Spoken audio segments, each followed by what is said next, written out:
Hello all! ఈరోజు నా style bagara అన్నం రెసిపీ ఎలా ఉంటుందో చూసేద్దురు పదండి.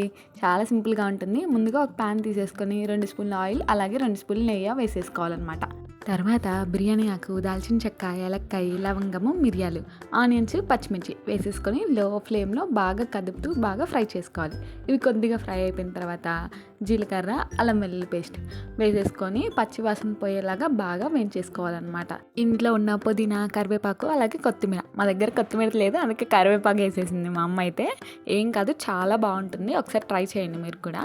మొత్తం ఒకసారి ఫ్రై చేసేసుకొని మనం గంట సేపు నానబెట్టుకున్న బియ్యాన్ని వేసేసుకోవాలన్నమాట. నేనైతే ఒక గ్లాస్కి 2 గ్లాసులు వాటర్ వేసాను. అది మీ బియ్యం వాటం ప్రకారం మీరు అడ్జస్ట్ చేసుకొని వేసుకోండి. తర్వాత రుచికి సరిపడేంత ఉప్పు వేసేసుకొని ఒకసారి బాగా మిక్స్ చేసేసుకోండి నిదానంగా. అంతే అండి. దీన్ని ఈ విధంగా సిమ్లో ఉడకబెట్టుకోవడమే. చాలా బాగుంటుంది. నాన్ వెజ్లోకి అయితే కేక. Thank you. సబ్స్క్రైబ్ చేయొచ్చు కదా.